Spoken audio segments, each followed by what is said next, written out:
This presentation is an assessment of the success of the Redwood Creek Restoration Project through spatial analysis of changes in impervious surface and vegetation cover using image classification and digitization.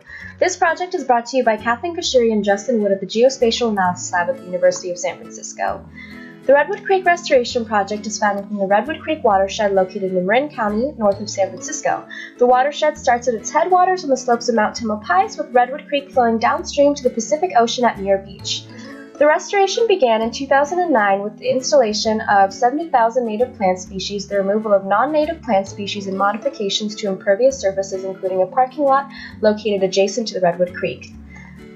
Many plants and animals consider this creek and surrounding habitat their home, including several species listed under the Federal Endangered Species Act.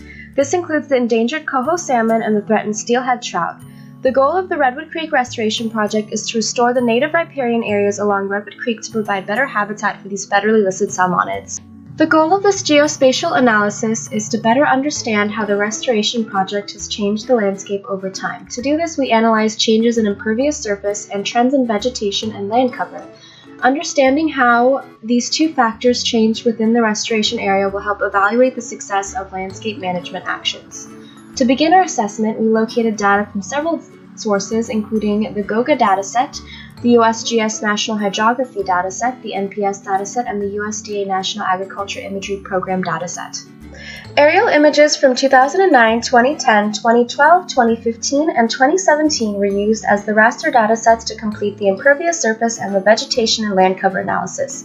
These images were clipped to the restoration project boundary to remove areas outside of our study area and edited to remove portions of the beach to facilitate an accurate image classification assessment. To analyze how impervious surface changed through time, polygons were digitized for each year's aerial image to include areas that were trails and roads, with these areas dissolved into one polygon using the dissolved geoprocessing tool and then reclipped to the project boundary. From this analysis, there was a decrease in impervious surface area within the restoration project boundary with a total of 3.26 acres in 2009 and 2.38 acres in 2017. Several factors can be attributed to the decrease in the impervious surface area within the project boundary. Between 2010 and 2013, the parking lot was removed and reinstalled, a trail through the floodplain was removed, and a bridge was built over the creek. This analysis of impervious surface change within the project boundary suggests that restoration decreased the overall impervious surface area through time, adding to the overall success of the restoration. Our second analysis involved using image classification. Image classification is a process wherein information classes are extracted from a multi-band raster image using spatial analyst image tools to develop map products and facilitate spatial analysis of the original dataset. To perform the image classification analysis, aerial images clipped to the project boundary were used. To begin the image classification, 4 image classes were chosen to represent the land cover of the aerial images. These classes included trees, dirt, grass, and concrete. Using these image classes and performing a supervised classification, training samples were created using the Training Samples Manager tool. Using this tool, polygons were created for each class in order to train the software how to classify the entire raster. The training samples were used to perform a maximum likelihood classification, which produced a classified raster image based on the 4 image classes. This process was completed for each aerial image, producing 5 classified raster images. To test the accuracy of each classification, an accuracy assessment analysis was performed for each classified raster using a ground truth process. The product of this analysis was a confusion matrix with the kappa value representing the overall accuracy of the image classification. All rasters had an overall image classification accuracy of between 75 and 85%. By combining tree and grass image classes and the dirt and concrete classes, we assessed changes in vegetated and unvegetated areas over time.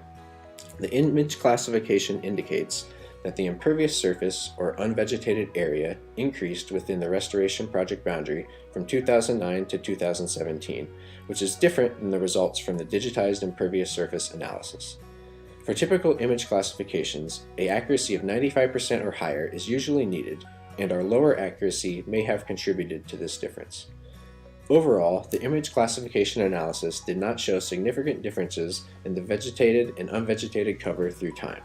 So while it is not possible to accurately assess the success of the Redwood Creek Restoration Project using these results, This analysis demonstrates the potential use of aerial imagery for classifying land cover and provides a platform for testing additional geoprocessing techniques to improve the accuracy of the classification process. Further evaluation should be completed to refine the analysis and improve the accuracy of the assessment.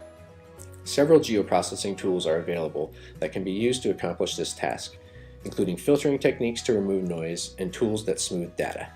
Test classifications using these techniques resulted in improved accuracy on an existing training schema of up to 91%, demonstrating that filtering and smoothing methods can be used to further refine the assessment accuracy. We want to acknowledge and thank all of the people who assisted with development of this project, including researchers at the University of San Francisco, Megan Danielson, Fernando Ornelas, and David Sa at the Geospatial Analysis Lab, as well as the agencies that provided the data for use in this project, including the United States Department of Agriculture, United States Geological Survey, and National Park Service.